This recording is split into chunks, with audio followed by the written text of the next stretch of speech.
Lucas 2, a partir do versículo 25. Assim que você achar, por gentileza, se coloque de pé.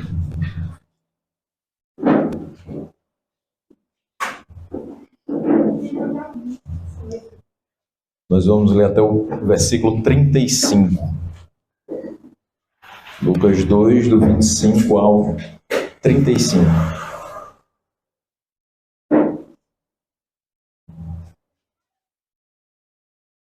E através dessa análise do Cântico de Simeão, vermos como deve ser a nossa visão sobre Cristo. Diz o texto: em Jerusalém havia um homem chamado Simeão. Este homem era justo e piedoso e esperava a consolação de Israel. E o Espírito Santo estava sobre ele. Ele tinha recebido uma revelação do Espírito Santo de que não morreria antes de ver o Cristo do Senhor. Movido pelo Espírito, ele foi ao templo. Quando os pais trouxeram o menino, Jesus, para fazer com ele o que a lei ordenava, Simeão tomou-o nos braços e o louvou a Deus, dizendo: agora, Senhor, podes despedir em paz o teu servo, segundo a tua palavra, porque os meus olhos já viram a tua salvação, a qual preparaste diante de todos os povos, luz para a revelação aos gentios e para a glória do teu povo de Israel. E o pai e a mãe do menino estavam admirados com o que se dizia a respeito dele. Simeão os abençoou e disse a Maria, mãe do menino: eis que este menino está destinado tanto para a ruína como para a elevação de muitos em Israel, e para ser alvo de contradição, para que se manifestem os pensamentos de muitos corações. Quanto a você, Maria, uma espada atravessará a sua alma. Vamos orar? Senhor Deus, nós te damos graças pelo primeiro domingo do ano de 2026. O Senhor nos permitiu chegar até aqui. Nós te pedimos que, através da tua palavra, o teu Espírito Santo fale ao nosso coração a respeito do teu Santo Filho. Assim oramos no nome de Jesus. Amém. Você pode se sentar e ficar com esse texto aberto, porque nós vamos focar nele nessa noite. Nessa passagem nós temos alguém que não tem o seu nome citado em qualquer outra parte do Novo Testamento. Somente aqui, em Lucas 2, de 25 a 35, é que a gente vai ler o nome de Simeão. Não tem outra citação dele. E é muito interessante que Simeão é citado de uma forma também única, porque nem todas as pessoas são relatadas com essas características. O texto diz: em Jerusalém havia um homem chamado Simeão. Este homem era justo e piedoso. Então, a primeira questão que nós vemos no texto do Cântico de Simeão é que havia em Jerusalém um homem justo e piedoso. Qual a característica mais marcante que nós temos? Às vezes nós somos conhecidos por ser, talvez, a pessoa mais séria de um grupo, talvez por ser a pessoa mais engraçada de um grupo, talvez por ser a pessoa mais comunicativa de um grupo. Mas imagine ser chamado de alguém que é justo, de alguém que é piedoso. Então, a característica que mais chamava a atenção dele não era uma característica física, não era uma característica que chamasse a atenção no sentido de ele ser popular, de ser agradável com outras pessoas, mas simplesmente o fato que as pessoas observavam o seu caminho, os seus passos, as suas atitudes e consideravam ele um homem justo e piedoso. E como é que eu vou chamar uma pessoa de justa e piedosa? Quando eu percebo que as suas ações refletem um conhecimento da palavra de Deus. E que as suas ações refletem também um transformar de Deus na sua vida. Muito dificilmente uma pessoa que não tem o conhecimento de Deus e que não teve sua vida transformada por Deus será justa e piedosa. Então nós percebemos que Simeão chama a atenção do escritor sagrado pelo fato de ele ter essa vida justa e piedosa. Então, nós sabemos dele apenas que foi alguém que foi movido pelo Espírito Santo e foi ao templo. O texto vai falar sobre isso. Quando o menino Jesus foi ali levado aos pais para ser apresentado no templo, que era o costume. E que ele toma nos braços e louva a Deus com palavras que agora o mundo inteiro conhece. Então, Simeão pode ser uma pessoa que passou despercebida por muitos, e que só teve o nome citado uma vez. Mas as palavras dele são agora importantes para que a gente perceba o poder que essas palavras têm para a nossa reflexão, de como nós devemos viver para que sejamos como ele, justos e piedosos. Então nós aprendemos algumas coisas sim com a vida de Simeão. Principalmente que Deus tem seus fiéis até mesmo nos piores lugares e nas horas mais difíceis. Porque falar simplesmente que em Jerusalém havia um homem chamado Simeão, mas qual era o contexto de Jerusalém naquela época?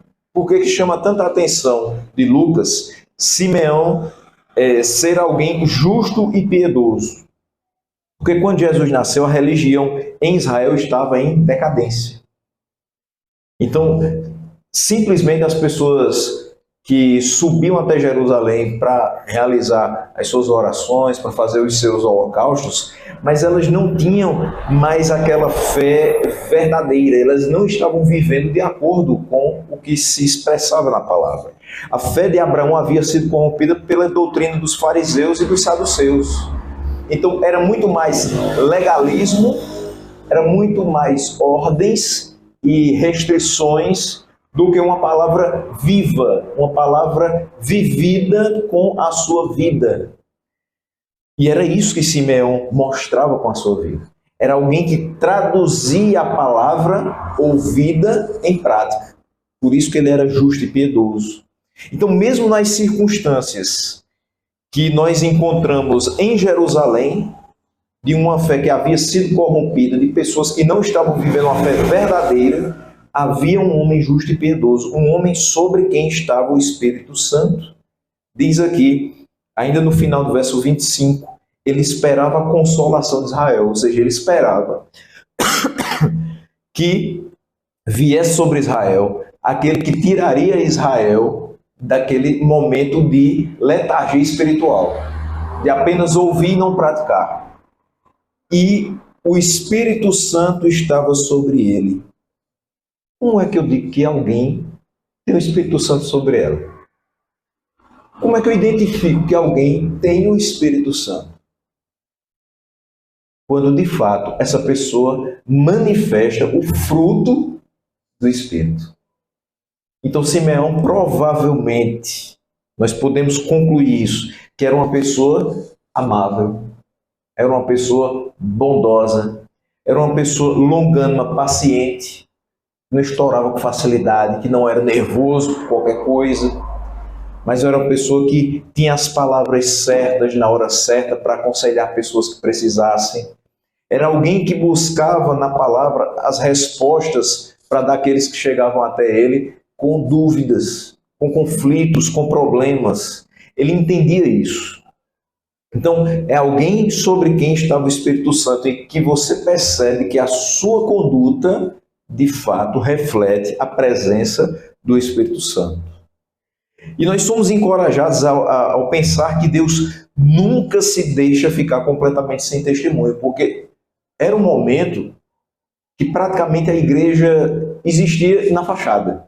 Mas as pessoas que estavam dentro daqueles templos, elas não refletiam o ensino que era recebido no templo. Então era como se nós tivéssemos hoje uma igreja que se reúne todos os domingos e a palavra é pregada, seriamente pregada, mas que as pessoas não vivem durante os outros dias da semana. Então escuta-se a palavra no domingo, mas de segunda a sábado se vive outra coisa. Então qual é o testemunho que está sendo dado? Qual é o reflexo na vida daquilo que se aprendeu dentro da igreja? Como é que as pessoas vão observar que você é cheio do Espírito Santo? Como é que as pessoas vão olhar para você e vão dizer assim, ele é um homem, ela é uma mulher justa e piedosa? Então, Mesmo nos momentos em que você tem pouquíssimas pessoas vivendo a palavra, mas Deus não se deixa ficar sem testemunho. Em todos os momentos, por menor que seja a igreja, por menor que ela venha a ser em determinadas épocas, mas nós temos a certeza que as portas do inferno nunca irão prevalecer contra ela. Então, se tinha só Simeão sendo destacado como um crente verdadeiro, justo e piedoso, isso nos encoraja, porque nós podemos ser poucos na nossa sociedade, no nosso país, que buscam viver o evangelho de forma plena, mas a igreja, mesmo atravessando um deserto, e de certa forma temos atravessado um deserto, mas a igreja não morre. Passa por dificuldades, é mal falada, é mal vista. Às vezes colocam a gente e os que deturpam a palavra de Deus dentro do mesmo saco. Parece que a gente é igual a determinados televangelistas, por assim dizer. As pessoas não sabem diferenciar quem fala a verdade e quem mercadeja a palavra do Senhor. Mas essa igreja não morre. E os verdadeiros crentes de todas as épocas devem lembrar disso e se sentir confortados. Está difícil? Tá. Mas a igreja não vai padecer. A gente está sendo, às vezes, classificado de uma maneira desonrosa, mas não tem problema, porque o que mais vale é a nossa vida diante de Deus e não a opinião dos homens. Certamente Simeão também escutava palavras não tão agradáveis assim, pela sua vida, pelo seu estilo de vida, mas ele buscava ser aquilo que Deus o preparou para ser. E no versículo 26, a gente recebe algo também muito especial. Imagine você receber uma revelação do Espírito Santo de que você não morreria antes de ver o Cristo do Senhor. É bem diferente do que a gente tem visto hoje. Às vezes a gente se apega naquela música, né? Não morrerei enquanto a promessa não se cumprir. E aí a gente praticamente assim fica quase que subindo para o céu quando Marquinhos Gomes diz assim: quem tem promessa de Deus não morre não. Não desiste não. Mas e às vezes quando essa promessa não é promessa de Deus? É apenas a vontade do seu coração. Talvez você morra sem receber. Mas se é promessa de Deus, de fato você não morre. Ele recebeu a certeza do Espírito Santo, ele era cheio do Espírito Santo, e ele recebeu a certeza pelo Espírito Santo de que ele não morreria sem antes ver o Cristo. Ele não recebeu a promessa de que ia ter uma casa. Ele não recebeu a promessa de que ia ser rico. Ele recebeu a promessa de que ia ver um menino. Um menino. Que lá em Isaías 9,6, você percebe a beleza desse menino. Esse menino que vem para ser um maravilhoso conselheiro, Deus forte, Pai da eternidade e Príncipe da paz. Simeão entendia isso. Se eu ver esse menino, eu vou ter visto a salvação de Deus. Eu vou ver o Príncipe da paz. E eu posso ir em paz. Porque tudo o que eu queria era isso. Imagine, a expectativa da vida de Simeão era ver o Cristo. E ele recebe do Espírito Santo a certeza: você vai ver o Cristo. Você não morre sem ver o Cristo. Imagina a expectativa que ele cria e como o seu olhar deve ter buscado a consolação de Israel que viria em forma de gente. Talvez ele ficasse olhando assim: a próxima grávida que aparecer, será que é o menino que vai vir em nome do Senhor para salvar Israel? Mas, da mesma forma que o Espírito faz essa promessa a ele, ele também testifica qual vai ser a mulher que vai ter aquela criança e qual vai ser o momento do nascimento daquela criança. É por isso que no versículo 27 ele diz: movido pelo Espírito, ele foi ao templo. Ele não subiu à casa de Deus, ele não subiu ao templo, simplesmente porque era costume. E era o costume dele ir ao templo. Era um profeta. Mas ele sobe movido pelo Espírito Santo. Veja a importância que a gente precisa dar ao Espírito Santo. E muitas vezes não se fala com medo de ser até pentecostal demais. Mas o Espírito Santo é necessário que a gente entenda qual é a função dele. Primeiro, diz que o Espírito estava sobre ele, ou seja, era um homem que andava com os seus passos guiados pelo Espírito de Deus. Segundo, diz que ele recebe uma revelação do Espírito Santo de que não morreria antes de ver o Cristo. Ou seja, era alguém que tinha essa abertura, essa intimidade com o Espírito de Deus, a ponto de ele falar ao seu coração. Terceiro, vai dizer que ele é movido pelo Espírito para ir ao templo. Ou seja, alguém que é sensível à voz do Espírito e obediente à ordenança do Espírito. Então, o Espírito Santo está em nós para nos alertar, nos consolar, nos dirigir e fazer com que Cristo em nós seja glorificado. Então veja, ele diz, movido pelo Espírito, ele vai ao templo. Quando os pais trouxeram o menino para fazerem com ele o que a lei ordenava, era necessário que aos 8 dias ele fosse circuncidado e aos 30 dias ele fosse levado ao templo para ser apresentado diante da igreja. Então, tudo isso Cristo cumpriu. Todas essas ordenanças ele cumpriu. Então, Simeão foi àquele lugar por um irresistível impulso que tomara conta dele, levando-o a correr ao templo justamente naquele momento. Não era um momento de culto, simplesmente. Não era um momento de fazer as suas orações, era um momento de conhecer o menino Jesus. E a gente vai ver do versículo 28 ao 32 um cântico que é maravilhoso. Ele toma o menino nos braços. Imagine você trazer seu filho para se apresentar e você ter a pessoa mais velha da comunidade. Simeão estava bem velhinho mesmo. E aquela pessoa dizer assim, eu quero pegar seu menino no colo. No tempo de hoje é mais difícil. Eu sei que os pais de recém-nascidos, até para a gente visitar recém-nascido está difícil. A gente passa álcool na mão e bota máscara, não beija mais criança na cabeça que ele pode pegar alguma coisa. É toda uma dificuldade. Geralmente eu vou visitar quando tem uns 3 meses já. Aí eu digo assim, pronto, agora eu vou passar, né? Passou aquele primeiro momento, agora a gente visita. Ou então quando vem para a igreja, aí a gente conhece a criança. Mas era um costume de você levar a criança, muitas vezes só envolta em panos, e que todo mundo pegasse. E todo mundo se alegrasse, porque é mais uma criança nascendo e sendo membro daquela igreja. E ele toma nos braços. E ele louva a Deus e começa a falar. Imagine, a gente às vezes faz toda uma preparação para o culto de apresentação de um filho e um neto. E diz assim, olha pastor, eu quero que no momento chame as 2 famílias, e aí a gente vai fazer uma oração. E assim, eu fico segurando o menino para o senhor ficar bem tranquilo, só pegando o microfone e fazendo oração. Tem pastor que não tem muito jeito, às vezes quer derrubar a criança, às vezes a criança chora, pega no microfone e fica aquela coisa toda. Simeão fez tudo isso sem a menor cerimônia.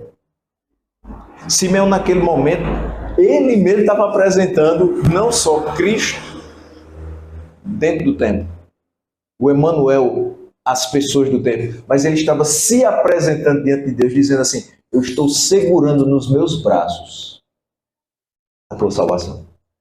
Veja, que momento que ele vai dizer o seguinte, agora, Senhor, podes despedir em paz o teu servo segundo a tua palavra. É a primeira coisa que ele fala. Como um crente pode ter totalmente liberto, pode ser totalmente liberto do medo da morte? Tem muita gente que diz assim, um medo, morte. Por quê? Porque você vai deixar de ver todas as pessoas que você gosta. Você vai deixar de desfrutar todas as coisas boas que a vida traz. você vai perder tudo aquilo que você achava que ganharia nos próximos dias, meses ou anos. E você vai ficar com saudade da terra. Interessante, Simeão não tinha saudade nenhuma da terra, porque agora tudo que ele precisava, os olhos dele tinham visto. Naquele momento, ele fala como alguém para quem a morte perdeu o seu terror. Ele diz, minha vida não tem nada de preciosa, eu posso morrer agora. Eu já tomei nos braços desse menino. Pode despedir em paz o teu servo. Mas não é só porque é a minha vontade, é segundo a tua palavra. Qual foi a palavra que ele recebeu? Você não vai morrer enquanto não vê o Cristo de Deus, o Cristo do Senhor. Agora que eu vi, segundo essa palavra que eu recebi, pode me despedir. Já foi cumprido. Eu já tenho nas minhas mãos o cumprimento daquilo que me foi falado. Qual é o desejo dele agora? O desejo dele é partir para estar no céu. O mundo perdeu o encanto. Ele queria só se libertar das misérias desse estado de peregrinação e ir para casa. Nós sabemos que aqui não é nossa casa, não é o nosso lar. Então, nesse momento, ele se sente muito à vontade de dizer, Senhor, pode me levar, pode me chamar para casa, teu servo está pronto. Mas o que faz com que um mortal chegue a falar desse jeito? O que é que pode nos libertar desse medo, desse pavor da morte? Só tem uma resposta a essas duas perguntas. Fé.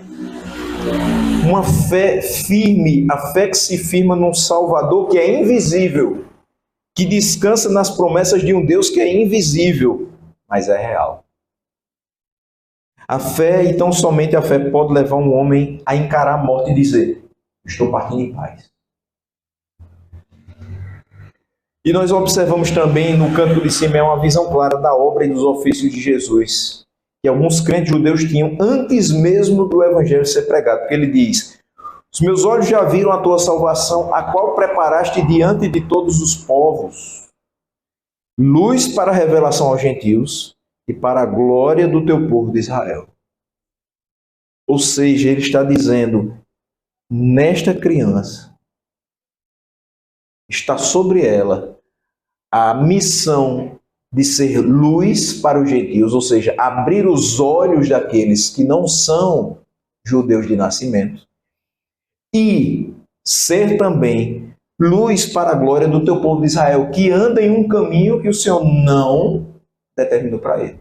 Ou seja, clarear novamente a visão daqueles que estão afastados, para que eles venham a se dobrar diante deste menino e a fé no sacrifício deste teu filho vai fazer com que eles sejam finalmente salvos. Então ele diz, no finalzinho aqui, luz para a revelação aos gentios e para a glória do teu povo de Israel. Jesus realmente foi uma luz para iluminar os gentios. Sem Cristo, qual seria o caminho dos gentios? Trevas e superstições. Era nisso que eles viviam. Os gentios, sem a pregação da palavra de Cristo, sem a presença dele, iriam continuar em trevas, como ainda hoje acontece. Muitas pessoas morrem nas trevas por não reconhecer a Cristo como seu Senhor e Salvador. Mas ele também foi a glória de Israel. A descendência de Abraão, as alianças, as promessas, a lei de Moisés, o culto divinamente ordenado do templo, tudo isso era um grande privilégio. Mas nada disso salvava.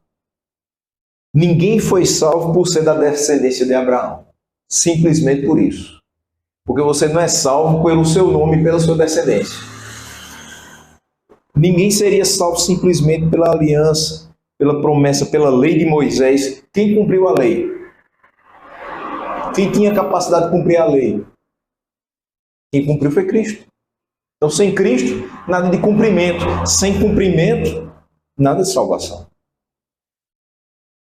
O culto no templo era maravilhoso, mas você vir ao culto salva a sua vida? Agora, aquele que tem sua vida salva, presta um culto racional a Deus. Presta um culto que ele sabe o que está entregando a Deus, de gratidão, de renúncia, de louvor a Deus. Mas nada disso significa algo em comparação ao fato maravilhoso de que foi em Israel que nasceu o Salvador do mundo. Tudo que Israel tinha era ótimo, mas muito melhor do que tudo que eles tinham foi o saber. Foi aqui que nasceu o Salvador do mundo. Disso eles poderiam agora começar a se orgulhar. E aí o versículo 33 diz que o pai e a mãe do menino estavam admirados com o que se dizia a respeito dele. Veja só, você acaba de ter um filho. Esse filho tem 1 mês. E alguém segura nos braços e diz: Senhor, pode despedir em paz o teu servo, segundo a tua palavra, porque os meus olhos já viram a tua salvação. Os pais agora escutam que aquele menino é a salvação de muitas pessoas. Dele, da vida, da morte e da ressurreição dele, vai depender o destino eterno de muitas pessoas.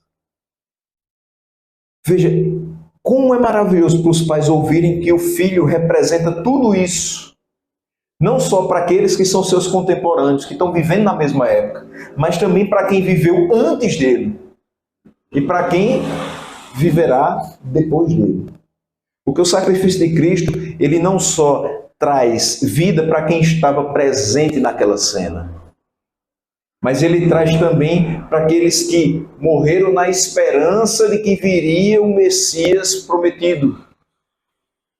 E hoje também é válida aquela entrega, aquele sacrifício também é válido para aqueles que vivem hoje com a certeza de que ele de fato era o Messias. Então, pela fé em Cristo, muitos tiveram suas vidas salvas. Sem a presença de Cristo, não há salvação.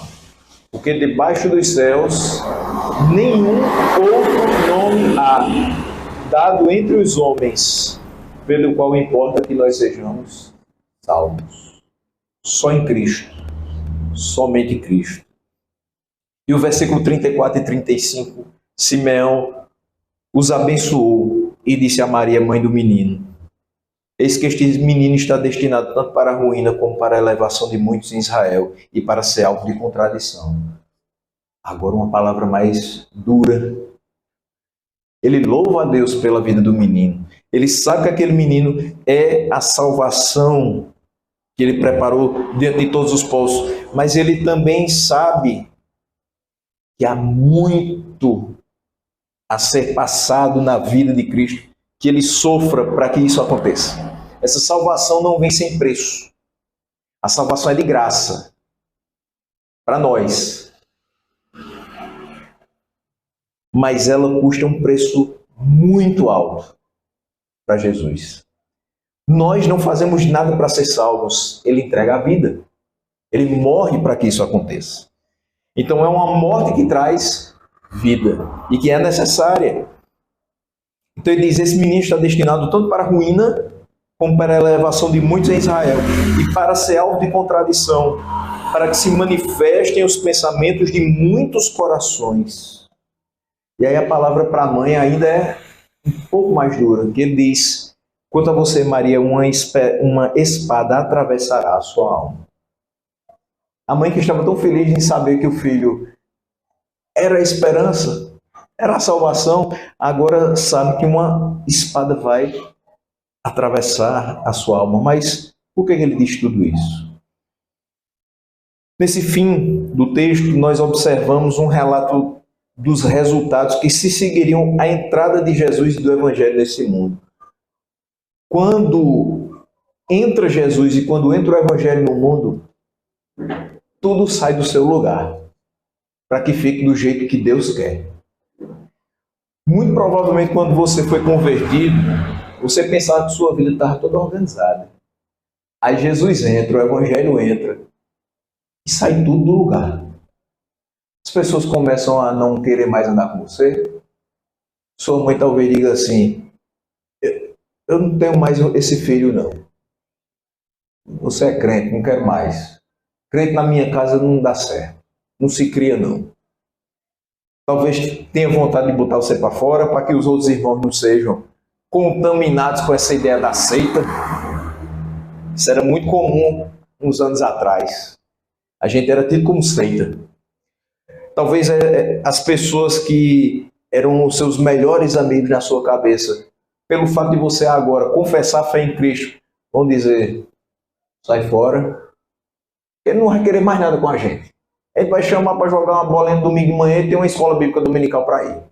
A gente vai chamar para tomar uma cervejinha, ele diz que não toma porque é crente. A gente vai chamar para ele ir para uma festa até outras horas com som no talo. Ele diz que não quer porque isso não alegra mais a vida dele. A vida dele agora é alegrada por estar com os irmãos da igreja, por fazer programação com os irmãos da igreja, só quer saber dos irmãos da igreja, então a gente não tem mais nada com ele. Parece que ele agora só quer ter os amigos se for amigo da igreja. Mas não é, porque os pensamentos foram trocados. As prioridades foram mudadas. Você agora pensa de uma maneira diferente, você age de forma diferente. E aí, ele vai mostrar que a entrada de Jesus e o Evangelho no mundo vai fazer toda uma revolução. E é preciso que a gente medite em cada palavra que Simeão diz a esse respeito. Há uma profecia que se cumpre diariamente nessas palavras desses dois últimos versículos. Veja só, Jesus deveria ser alvo de contradição, diz o versículo 34. E assim foi. Pessoas que não concordam em nada entre si têm concordado em odiar Jesus. As pessoas não têm nada em comum. Pessoa que mora lá no Japão, uma pessoa que mora aqui no Brasil, uma pessoa que tem uma visão econômica de um jeito, outra pessoa tem uma visão econômica totalmente diferente, mas elas concordam em dizer assim, Jesus não existe. Elas não vão se juntar para outro assunto, mas para dizer que Jesus não existe, estão lá, de mãos dadas. É algo de contradição, porque como é que essas pessoas são tão diferentes? Como é que essas pessoas discordam tanto, mas concordam em odiar Jesus? Pois é, desde o início, milhares têm sido perseguidores daqueles que creem em Jesus. E muitos têm sido descrentes em relação ao que ele falou. Até hoje.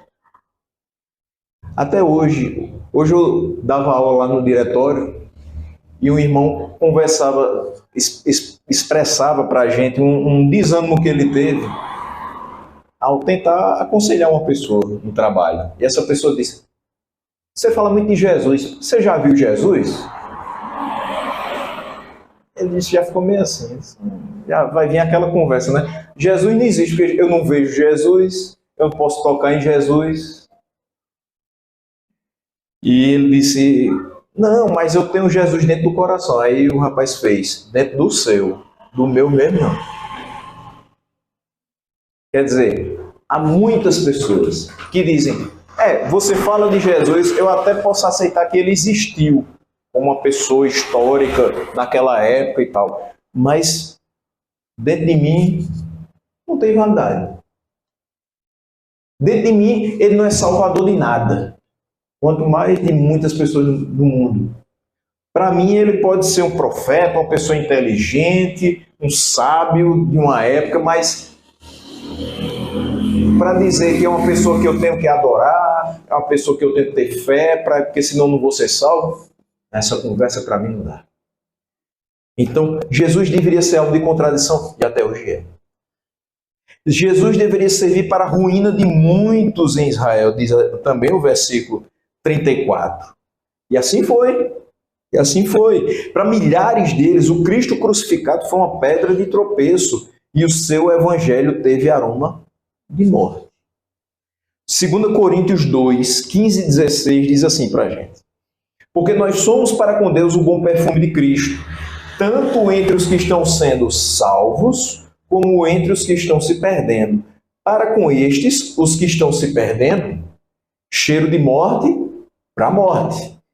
para com aqueles, os que estão sendo salvos, aroma de vida para a vida. Quem é, porém, capaz de fazer estas coisas? É interessante que a mesma palavra que é pregada, vai servir para que o Espírito Santo convença uns e que o coração de outros seja endurecido. Aqui em Campina Grande tinha uma prática muito mais frequente, hoje praticamente não existe mais, de cruzada evangelística. E nessas cruzadas você tinha 5.000 pessoas, 10.000 pessoas, enfim. E o pastor pregava naquele carro de som, naquele trio elétrico, e todo mundo escutava. Eu sei que na cruzada evangélica vai muita gente para a igreja, porque é também um culto. Mas vai muita gente que nunca passou na frente da igreja. Aí está ali passando, tem um ajuntamento de gente, pessoas cantando, pessoas orando. Aí assim, eu vou ver aqui, por curiosidade eu paro. E é interessante que naquela mesma cruzada, com aquela quantidade enorme de pessoas, ao final da pregação, você vai ter uma grande quantidade de pessoas que vai levantar a mão e vai dizer: eu quero esse Jesus que foi pregado. E vai ter um bocado que vai sair dali com o coração mais duro que chegou. E dizendo: eu quero lá saber disso. Acho que eu perdi foi meia hora da minha vida parando aqui para escutar esse negócio. Aí sai dali e vai fazer qualquer outra coisa. E vai continuar vivendo como se nada tivesse acontecido. Então, de fato, ele serviu para a ruína de muitos em Israel. Aqueles que não acreditaram na sua palavra. E Jesus deveria servir também para o levantamento de muitos em Israel, a elevação de muitos em Israel. E assim foi. Quando os milhares que crucificaram se arrependeram e Saulo, que o perseguiu, foi convertido, houve nada mais, nada menos do que uma ressurreição desses que estavam espiritualmente mortos. Era muita gente ali que tinha dito: crucificam, crucificam, e momentos depois estavam dizendo: o que foi que a gente fez? Eram muitos que tiveram a oportunidade de dizer Jesus e não Barrabás, mas gritavam Barrabás e depois disseram: meu Deus, o que foi? Quem foi que a gente escolheu para libertar? Foi Saulo que levava cartas de recomendação para chegar em locais e prender cristãos, e depois foi achado no caminho de Damasco e disse: quem é você que está falando comigo? Eu sou Jesus, a quem você persegue. E ele cai em si, fica dias sem ver, até que Ananias vai lá, fala com ele, e ele de fato cai em si. E é quem é depois de tudo isso. É muito significativo o fato dele ter perdido temporariamente a visão, porque a visão dele estava perdida há muito mais tempo. Ele andava cego, ele estava morto, mas as escamas caíram dos olhos e agora ele tinha vida de verdade. Então Simeão, na realidade, fala de um grande evento. E ele vai falar no final do versículo 35, depois de dizer que se manifestariam também os pensamentos dos corações, ele vai dizer a Maria que uma espada iria atravessar a sua alma. Então ele fala de um evento que é um golpe mortal de espada, em decorrência do qual o coração da mãe vai sangrar. Só que Simeão não vê ainda que evento é esse. Ele não pode dizer claramente vai ser uma crucificação, mas o Espírito de Deus poupa-o dessa terrível imagem de ver Jesus no madeiro como um maldito. Ele poupa também a mãe, mas a aflição e a gravidade do madeiro já estão diante dos olhos de Simeão quando ele menciona, em lugar da cruz, a espada. Ele não pode ver uma crucificação, mas ele vê ali morte, ao falar de espada. O mesmo evento que penetra como uma espada na alma de Maria serve simultaneamente para que se manifestem os maus pensamentos de muitos. Na cruz do Calvário se manifestou o coração de Judas. Se manifestou a autoconfiança de Pedro. E dizer: Senhor, eu te amo, eu não vou te negar. E nega 3 vezes. além da fraqueza dos demais discípulos. Alguém se colocou na frente? Alguém tentou recapturar Jesus da mão dos soldados? Alguém tentou impedir a crucificação? Na cruz do Calvário se manifestou o coração hipócrita dos fariseus, cheios de inveja, de ódio, o coração soberbo de Pilatos. Não posso fazer nada, eu lavo as mãos. Seja feita a vontade do povo. E a dubiedade do pensamento do povo de Israel, que uma hora louvava a Deus com as suas hosanas, em outra hora dizia, crucifique-o. Mas ainda a maldade dos gentios, que pela ignorância não fizeram nenhum caso de Jesus. Jesus também serviria para que se manifestassem esses pensamentos de muitos corações, e em quase todos os capítulos de Atos dos Apóstolos, nós vamos ver testemunhas quanto a isso e a todos os outros aspectos da profecia. O velho Simeão estava certo. Eu quero concluir dizendo que nós precisamos ter a percepção de Jesus como Simeão teve.